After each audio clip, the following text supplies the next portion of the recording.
If you are an investor in Taco Bell, one of the worst headlines you can see is from CNN down below where it says Taco Bell has a diarrhea problem. According to the Associated Press, lettuce at Taco Bell in 5 states confirmed as a source of diarrhea causing parasite. Now, obviously, Taco Bell doesn't grow their own lettuce. This is from a farm called Taylor Farms. But Taco Bell is the bigger name, and so Taco Bell is getting most of the headlines when it comes to this cyclospora outbreak. So we're going to take a look at Taco Bell, and we're going to take a look at Taco Bell adjacent companies to see, are there any dips? Are there any bargains? With this news about Taco Bell, we have seen the stock price crash about 10% over the past week. And so is this a dip buying opportunity, or is this something that we want to stay away from? Now, while we are looking in this sector, we also looked at Wendy's, McDonald's, Cheesecake Factory, Starbucks, Chipotle, and some other restaurant companies. And out of the about 10 stocks that we looked at, only 2 stand out as possible buys. So what we're going to do in this video is we're going to do a full analysis of all those companies. We're going to look at their scores and their intrinsic values. Finally, as usual, what we'll do is we'll wrap up with how we might invest a hypothetical $1,000 among the companies that stand out at buys. So please be sure to like and subscribe to this channel. That really helps us get the word out. We are so very close to 1,000 subscribers. And just a reminder, when we hit that 1,000 subscriber mark,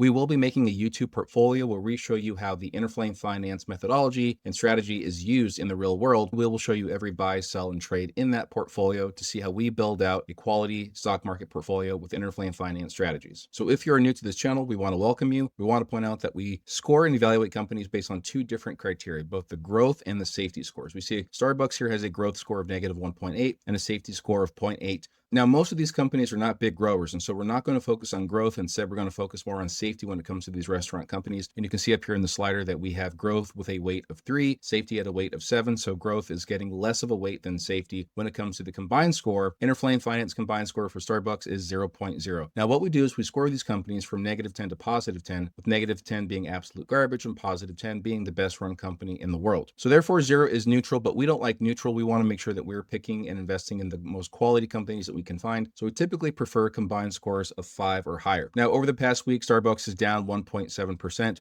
Over the past month, they've actually grown 5.7%. In the past 3 months, Starbucks is up 6.1%. And over the past year, Starbucks has made a bit of a rebound, pretty much in line with the stock market, growing 15.4%. Analysts on Wall Street call Starbucks a buy. Current stock price is 105. The average price target is 106. So it is basically trading for fair value based on their estimates. Now, some metrics that stand out for Starbucks is that their EPS growth is expected to be 20% every year for the next 5 years. Their price to sales is very low at 3.1, dividend yield at 2.4%, and beta at an even 1.0. There are some numbers working against Starbucks, however. They have a PEG ratio of 4.0. Remember, on this channel, we typically like PEG ratios to be 2 and under. Anything under 1 is a screaming buy. So a PEG of 4 is more than double what we would really want it. Profit margins not looking too healthy at just 3.9%. Their PE ratio is an astronomical 80.5 when their historical 5-year PE has been around 34. So this is trading very rich, basically double what it's traded in the past, based on a price to earnings valuation basis. Now, based on these metrics, we compute the Interflame Finance intrinsic value. And on a base case, we think that Starbucks should be trading for $32 per share. Now, that is very low. It probably won't ever get down to $32 per share, but it just goes to show how much this stock price has been inflated over the past year. If we start to see an improvement in the growth, if we start to see improvements in their margins,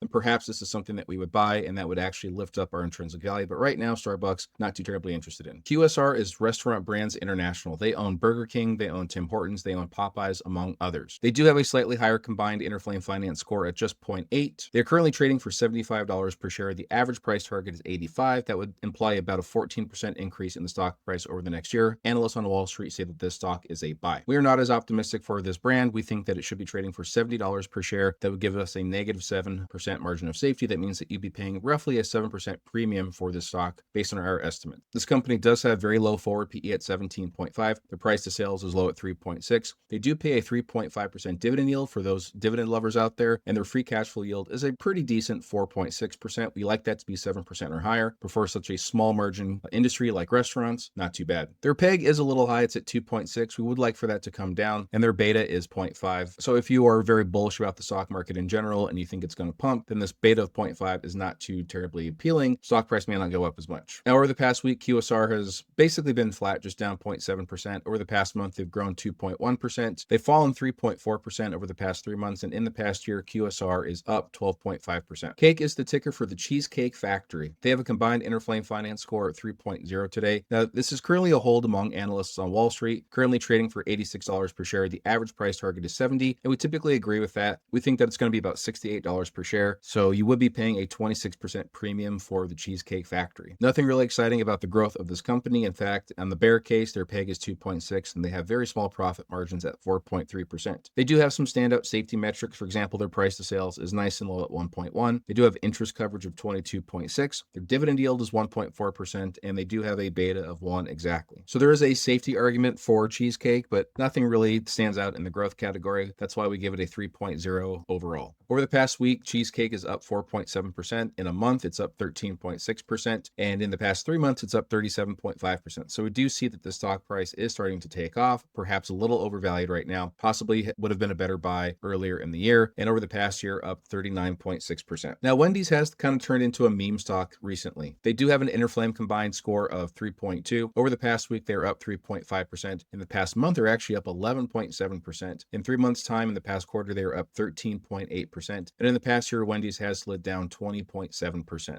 So they are making maybe a little bit of a recovery, but that might be just the meme stock factor playing out. They have a growth score of negative 2.3 and a safety score of 5.5. And we do see a lot of safety bull metrics on the chart here. We see that they have a PE ratio of just 10. The price to sales is nice and low at 0.7. They do currently pay a 7.2% dividend yield. Now, that is high for any company. I do want to point out that they have about a 72% payout ratio. So that is getting a little inflated. That is getting a little up there. So they may not be able to sustain any growth in dividends at all. In fact, they might start to cut those dividends. Not a for sure cut in the future, but something to pay attention to. Buyback yield at 6.3%. They're buying back these shares while they're nice and low. That's a very good sign. Free cash flow yield at 15.1%, more than double what we like it to be. And their PE ratio is 20.3 historically. So they are trading basically half their valuation on a PE basis. So Wendy's is an interesting stock. However, we're not going to even try to touch the intrinsic value of this company because it has entered meme stock territory. McDonald's has a combined score at Interflame Finance of 3.2. Over the past week, they're down about 1.8%. In the past month, they are down 5.7%. In the past quarter, they are down 13.4%.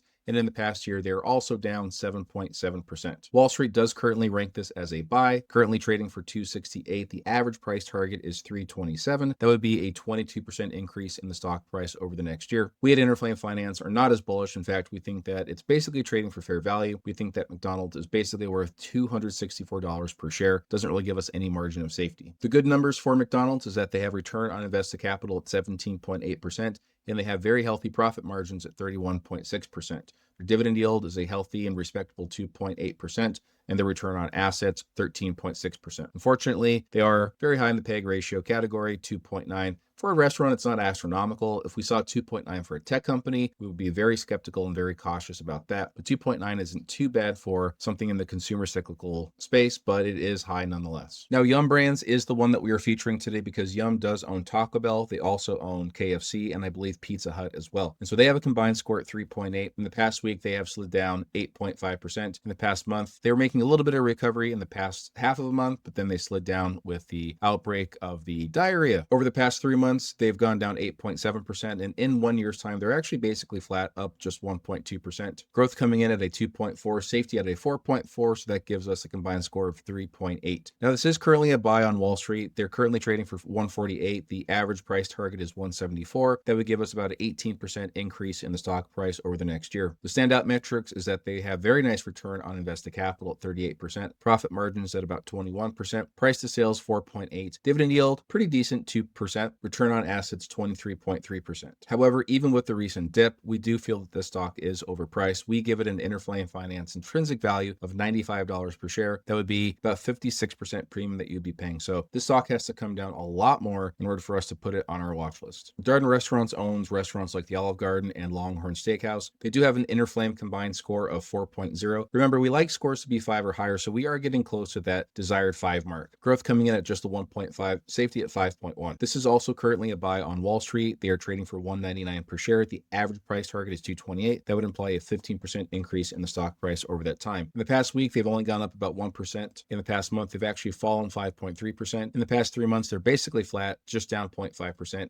And over the past year, they're down 2.3%. So what stands out for this company is that their forward PE is 16.8. That's pretty low. Price to sales coming in at 1.7. Interest coverage at 8.2. Dividend yield, a respectable, healthy 3.3%. That's just a tick under inflation. And their free cash flow yield, not too bad. 4.8. We'd like for that to be closer to 7, but it's still pretty good for a restaurant nonetheless. We are giving this an intrinsic value of $173 per share, so we feel that it is overpriced right now, and it does need to come down a little bit more for us to put it on our watch list. Now, you learn something new every day. I was not aware that Yum actually has a China spinoff. So this is the same restaurants, the same brands, but in a strictly Chinese market. YUMC actually has a combined score of 6.1, with that safety coming in at a very solid 7.8, growth coming in at just a 2.1. Analysts on Wall Street do call this stock a strong buy. They're currently trading for $44 per share. The average price target among Wall Street analysts is 61. That gives us about a 40% increase in the stock price over the next year. And if you look at the numbers, especially the safety numbers, you can see why that is. PE ratio nice and low at 16.8. Price to sales low at 1.2. Interest coverage triple digits, 684.5. Dividend yield at a respectable 2.6%. They are buying back shares at 4.9%. Free cash flow yield at 5.7%, so close to that 7% mark. And their historical PE is 27.1. So their PE ratio is much less than their historical PE. They're basically flat over the past week. In the past month, they're up 1.4%. In the past 3 months, they've slid down 9%. And overall, in the past year, they are down 5.2%. We are giving this a price target of $54 per share. That gives us a nice, healthy 19% margin of safety. So Yum Brands in China, probably something to keep our eye on. And finally, Domino's Pizza. This is a company that has gone up about 4% in the past week. In the past month, they're up 2.5%. Over the past quarter, they are down 12.9%. So there has been a little bit of a dip in the stock. And over the past year, quite the dip, down 30% in that time. This does have an Interflame combined score of 6.5, mainly because of that safety score, very strong at 8.2. Analysts on Wall Street are calling this a buy. They are currently trading for $322. Average price target among analysts is $391. That gives them a 21% increase in the stock price implied over the next year. And looking at the numbers, we can see why Wall Street and why Interflame Finance is so bullish on this company. Forward PE at just a 16, with the current PE at 18.5. So we like that forward PE to be less than their current PE. Return on invested capital, 62.2%. Free cash flow yield, very close to 7%. Price to sales at 2.1. Dividend yield, you are getting a dividend at 2.5%. Their beta is 1 even. Return on assets, 32.5%. And their historical 5-year PE is about a 30. So we're trading for almost half the valuation that we have historically in the past 5 years. So when we run our numbers, when we look at Domino's Pizza, we are giving this a price target of $465. That gives us a very healthy 31% margin of safety. So just a quick reminder, if you're getting anything out of these videos, please hit that like button. That really helps out the channel. And please consider subscribing so you never miss analysis on your favorite stocks, sectors, and industries. So we're going to wrap this up with how we might invest a hypothetical $1,000 into these companies, if at all. So just a reminder that nothing that we say on this channel is financial advice.